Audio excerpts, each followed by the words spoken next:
Tu vas peut-être être surpris, ou peut-être pas. Mais l'industrie militaire ukrainienne est en plein essor. Missiles, drones, chars de combat, les Ukrainiens mettent les bouchées doubles pour concevoir et fabriquer les armes dont ils ont besoin pour repousser l'invasion russe. Surtout que les armes occidentales se font rares ces derniers temps. Ils bossent sur des trucs comme des missiles anti-navires Neptune améliorés, des nouveaux systèmes de fusées à guidage de précision, des armes anti-chars made in Ukraine et même des drones kamikazes baptisés Lyuti. Ces drones, avec une portée impressionnante de presque 800 km, sont devenus des pièces maîtresses pour frapper des cibles en Russie, parfois très loin derrière les lignes ennemies. Faut dire que plusieurs de ces nouvelles armes étaient déjà en développement avant le début de la guerre, notamment après l'annexion de la Crimée en 2014. Mais c'est vraiment maintenant qu'on en découvre tout le potentiel. Ces armes ont été finalisées, perfectionnées, testées à fond et surtout, elles sont produites en série. Ce qui fait mécaniquement baisser les coûts de production. Tout ça, ça marque un tournant majeur. Au point que certains imaginent déjà l'Ukraine devenir dans quelques années un acteur incontournable sur le marché international de la défense. L'innovante industrie de défense ukrainienne peut jouer un rôle clé dans la sécurité occidentale. Si t'avais dit aux Ukrainiens il y a quelques années qu'ils verraient des titres de journaux comme ceux d'aujourd'hui, ils auraient sûrement éclaté de rire. Pourquoi? Parce que, à l'époque, le secteur de la défense ukrainien était en lambeaux, presque à l'abandon. Ils arrivaient tout juste à produire quelques composants avancés, comme des moteurs d'avion et d'hélicoptères, ou des turbines pour navires et sous-marins. Mais à part ça, la majorité de l'équipement était basique, peu fiable et avec une technologie complètement dépassée. En gros, à part quelques exceptions, l'industrie de la défense ukrainienne n'avait vraiment rien de glorieux. Et c'est d'autant plus surprenant quand on sait que l'Ukraine était autrefois l'un des centres névralgiques de la production militaire de toute l'Union soviétique. Par exemple, à Dnipro, on a développé certains des missiles balistiques les plus avancés qui ont même joué un rôle clé dans la recherche spatiale soviétique. Car Kharkiv, par exemple, abritait l'une des plus grandes usines de chars du monde et à Mykolaïev, on construisait des navires de guerre et des sous-marins soviétiques. Et ce ne sont que 3 exemples parmi tant d'autres. Les Ukrainiens étaient aussi très forts dans le développement de nouvelles technologies, notamment dans le domaine aérospatial. Mais après la chute de l'Union soviétique, tout ce vaste réseau militaire s'est effondré. Corruption généralisée, manque de compétitivité, manque d'acheteurs et surtout pas assez de fonds pour rester à la pointe de la technologie. Petit à petit, tout est parti en vrille. Et comme si ça ne suffisait pas, il y a eu ça. Bill Clinton dit qu'il se sent coupable d'avoir poussé un accord de 1994 avec la Russie qui a abouti à l'abandon par l'Ukraine de ses armes nucléaires. Tu te demandes sûrement ce que Bill Clinton vient faire dans cette histoire, non? Eh bien, tout remonte au fameux mémorandum de Budapest. Mais t'inquiète pas, on va pas te barber avec des accords internationaux trop compliqués. Cela dit, ce mémorandum est en grande partie responsable de la situation actuelle. Pour te donner une idée, cet accord a obligé l'Ukraine, ainsi que la Biélorussie et le Kazakhstan, à se débarrasser de toutes leurs armes nucléaires en les remettant à la Russie, et aussi à détruire une grande partie de leur système d'armes de dissuasion. En échange, les États-Unis et la Russie s'étaient engagés à garantir leur sécurité et stabilité. On sait tous aujourd'hui que ça ne s'est pas du tout passé comme prévu.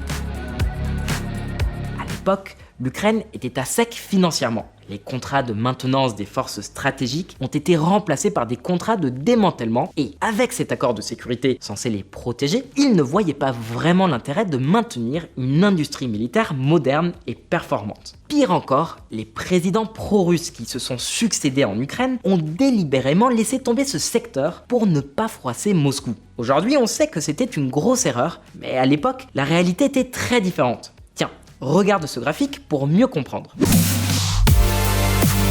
Pendant des décennies, les présidents ukrainiens ont laissé l'industrie militaire de leur pays se désintégrer. La contribution de ce secteur au PIB est passée de 30% en 1995 à moins de 7% en un peu plus de 30 ans. Alors même si ce chiffre reste élevé, il faut se rappeler que ça représente une part énorme d'un pays qui luttait pour ne pas devenir le plus pauvre d'Europe. En gros, l'Ukraine ne produisait principalement que des équipements rudimentaires. Et pourquoi c'est si important? Parce que l'effondrement de l'industrie militaire a aussi entraîné celui des forces armées. Une Ukraine avec une armée en ruine, c'était le scénario parfait pour Moscou. Un pays incapable de se défendre serait beaucoup plus docile face aux intérêts russes. C'est en tout cas ce que pensaient les Russes. Alors les présidents pro-Kremlin ukrainiens ont fait comme Loukachenko en Biélorussie. Ils ont laissé les forces armées dépérir. Mais attends une minute, on te le disait au début de la vidéo. Les choses changent à une vitesse folle. Dans d'autres vidéos sur l'Ukraine, on t'a déjà expliqué comment Zelensky mène une véritable croisade contre la corruption. Et il s'y attaque à tous les niveaux, politique, judiciaire, militaire. Et oui, cette campagne touche aussi l'industrie militaire, en particulier le fleuron de la production d'armes, Ukroboronprom.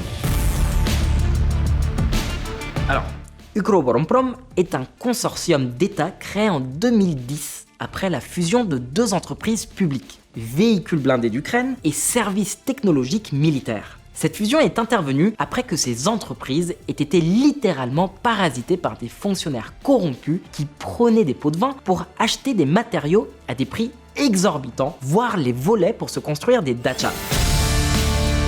En Ukraine, c'était monnaie courante jusqu'à tout récemment. Mais avec la guerre, tout a changé. Ukroboronprom a fait un virage à 180 degrés, multipliant sa production et se montrant impitoyable face à la corruption. Face à ce changement radical, chez Diplo, on s'est posé plusieurs questions clés. Comment l'Ukraine a-t-elle réussi à relancer son industrie de défense? Quel rôle a joué Ukroboronprom dans cette transformation?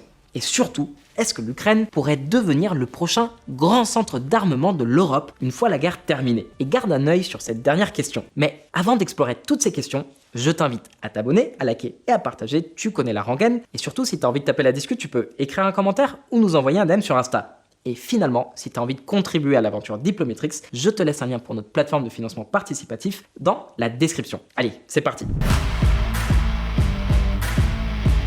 Fini la rigolade.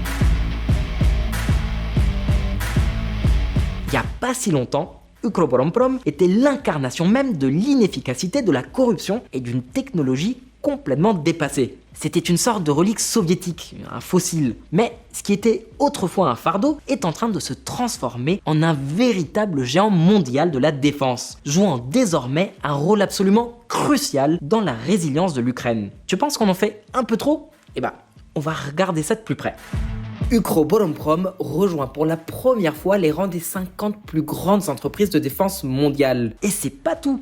Ukroboronprom est devenue l'entreprise à la croissance la plus rapide de son secteur dans le monde entier. Certes, la guerre joue un rôle énorme dans cette dynamique, mais le fait est qu'ils réussissent. Ils arrivent même à surpasser les attentes les plus optimistes.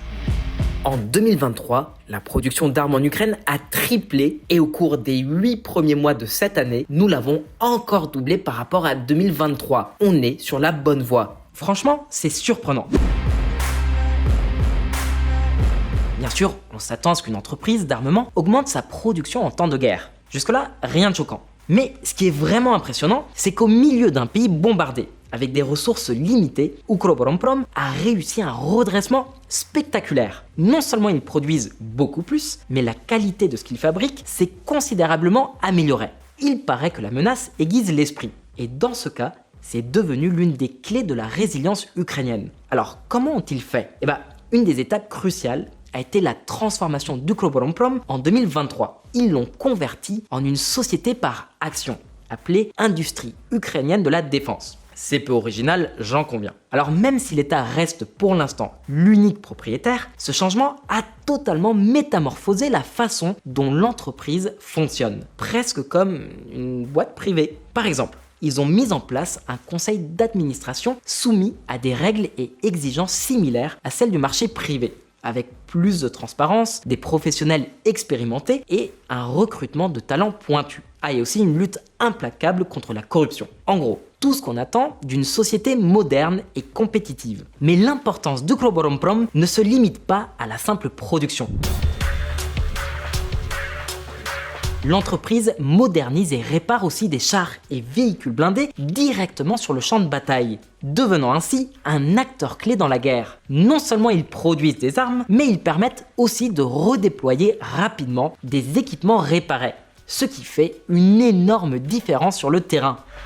Ukroboronprom a réparé plus de 3000 véhicules blindés en zone de combat. Et attends, ce n'est même pas le plus impressionnant. Ukroboronprom a aussi réussi à construire de véritables usines d'armement souterraines, et ça en un temps record.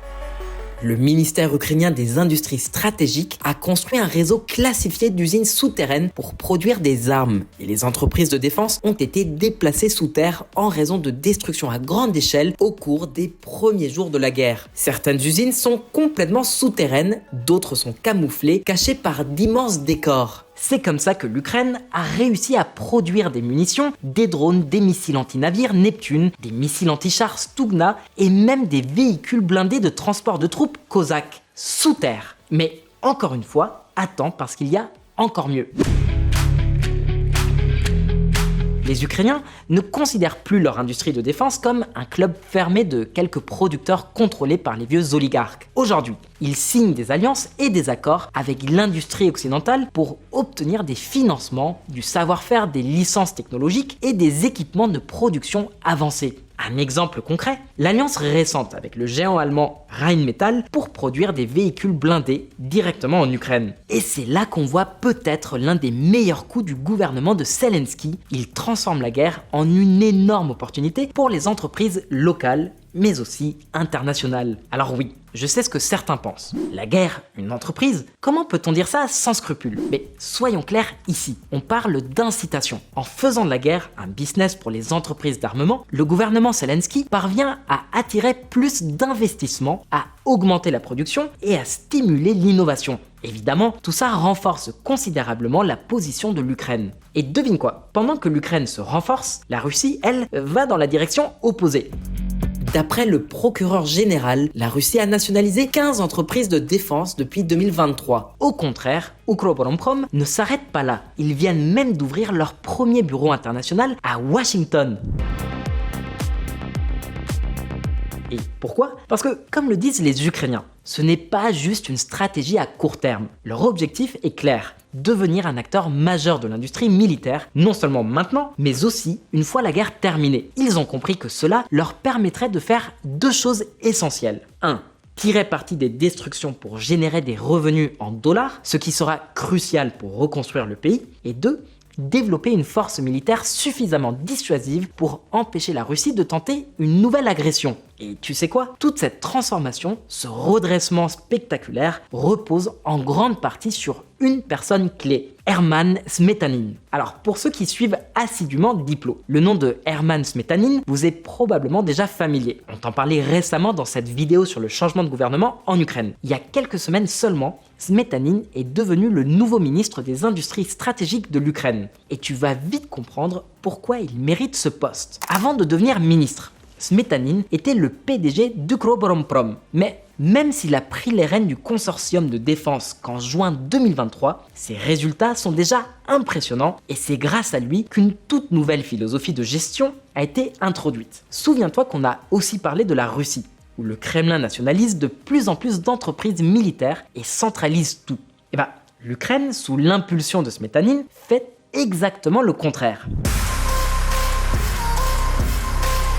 Alors que l'économie de guerre russe repose sur des dépenses massives et une production centralisée par l'État, l'économie ukrainienne a évolué vers un modèle beaucoup plus axé sur l'entrepreneuriat. Alors, comment est-ce qu'ils ont fait? Principalement en délivrant des licences de production d'armes à une vitesse record et en grande quantité. Par exemple, certains producteurs agricoles se sont lancés dans la production de mortiers et de munitions. Et on ne parle pas de petites quantités, hein. Anatoly Kuzmin, un industriel agricole, produit d'ores et déjà 20 000 mortiers chaque mois. C'est énorme et ça montre bien que le gouvernement de Zelensky a saisi l'opportunité que représente la guerre. Mais s'il y a un domaine où cette nouvelle industrie militaire ukrainienne privée excelle, c'est bien celui des drones de guerre. L'Ukraine en produit déjà plus que ce que l'État est capable d'acheter. Ce dynamisme montre à quel point le pays a réussi à transformer un défi immense en une opportunité stratégique. L'industrie de drones ukrainienne dépasse les capacités d'achat de l'État. C'est fou, non?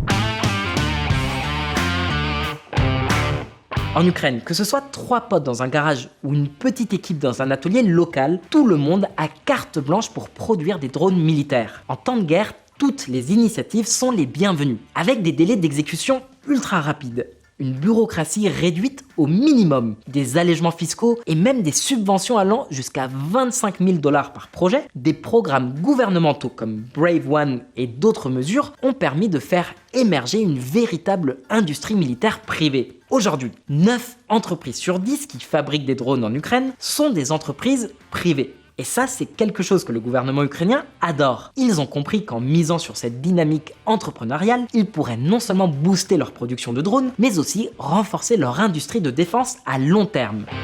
Cette année, le volume de capacité est 3 fois plus important que celui de l'année dernière. En 2021, l'État pesait 80% du secteur, présent c'est environ 50-50. Dans 5 ans, on devrait être à 80-20 en faveur du privé. Pour te donner une idée de l'ampleur de l'écosystème de production et d'innovation qui est en train d'émerger en Ukraine, voici un chiffre impressionnant. Plus de 200 entreprises ukrainiennes fournissent déjà des drones à l'armée. C'est complètement dingue. Un exemple marquant de cette capacité à innover, lors de la célèbre bataille à Avdiivka, les troupes russes ont passé 40 jours à essayer de capturer un bunker ukrainien, perdant de nombreux soldats pour finalement découvrir qu'il ne contenait qu'une simple tourelle semi-autonome et télécommandée. C'est là que réside, selon nous, la véritable différence entre un système centralisé comme celui de la Russie et une économie de guerre ouverte comme celle de l'Ukraine. Ce modèle favorise l'innovation rapide et l'adaptabilité aux besoins du champ de bataille. C'est une des stratégies clés avec lesquelles le gouvernement Zelensky espère combler l'écart avec la puissance militaire russe. Une course d'obstacles. Mais comme on le dit souvent chez Diplo, tout ce qui brille n'est pas de l'or. Écoute bien, il n'y a aucun doute. Ce que l'administration Zelensky, avec des acteurs clés comme Oleksandr Kamyshin et Herman Smetanin, a accompli est absolument impressionnant. Ils ont réussi à relancer une industrie qui était pratiquement en soins palliatifs, étouffée par la corruption et une intervention étatique excessive. Cela dit, même si les perspectives sont encourageantes, il reste encore pas mal de défis à relever. Un des problèmes les plus urgents actuellement, c'est le manque de main-d'œuvre. Malgré tous les progrès, l'Ukraine doit encore trouver des solutions pour surmonter cette pénurie et continuer à faire tourner cette nouvelle industrie de défense à plein régime. L'Ukraine est confrontée à une pénurie de main-d'œuvre alors que les besoins de soldats drainent cette même main-d'œuvre. Comme on te l'a déjà dit sur cette chaîne, l'Ukraine fait face à un énorme problème de manque de main-d'œuvre et ce, dans tous les secteurs. L'exode de plus de 5 millions de personnes et la mobilisation de centaines de milliers d'hommes pour le front ont des conséquences majeures. Des milliers d'entreprises voient leur capacité de production diminuer à cause de ce manque de personnel. Par exemple, la société énergétique DTEK déclare qu'il lui manque au moins 100 travailleurs dans chacune de ses mines. Le groupe Metinvest, l'un des plus grands employeurs du pays avec plus de 60 000 salariés, a 4 000 postes vacants qu'il n'arrive pas à pourvoir.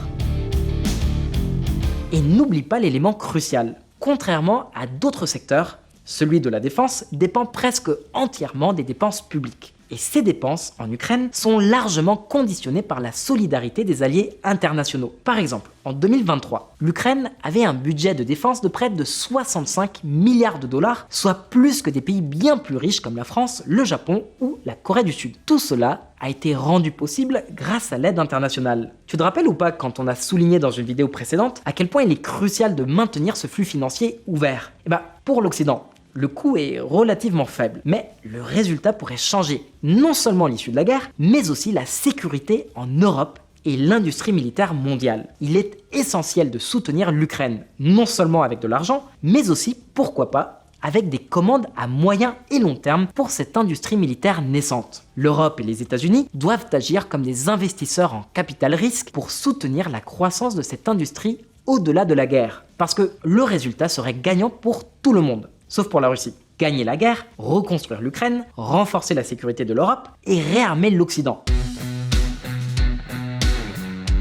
Dans cette vidéo, on t'a parlé du potentiel énorme de l'Ukraine pour devenir un colosse militaire, mais aussi de nombreux défis qui se profilent. En fait, une fois le conflit terminé ou si l'Occident ferme le robinet financier, beaucoup de plans et d'infrastructures mis en place pourraient disparaître. L'Ukraine devra alors affronter ses problèmes financiers, envisager des privatisations et renforcer ses alliances avec l'industrie occidentale pour consolider son industrie militaire. Vont-ils y parvenir? Seul le temps nous le dira. Pour l'instant, la stratégie de Zelensky donne d'excellents résultats pour le secteur, ce qui est une très mauvaise nouvelle pour le Kremlin. Mais maintenant, c'est à toi de jouer. Que penses-tu de cette sorte d'économie de guerre et d'entrepreneuriat que l'Ukraine est en train de construire? Crois-tu que le secteur ukrainien de la défense pourrait devenir un leader mondial grâce à cette guerre? Comme toujours, merci d'avoir écouté jusqu'au bout. On espère que cette vidéo t'a plu. Si c'est le cas, pense à t'abonner, à liker et à partager. Et si tu as envie de taper la discute, tu peux écrire un commentaire ou nous envoyer un DM sur Insta. Si tu as envie de participer à l'aventure Diplometrix, je t'invite à te rendre sur notre plateforme de financement participatif pour lequel je te laisse le lien dans la description. Allez, à ciao, bonsoir.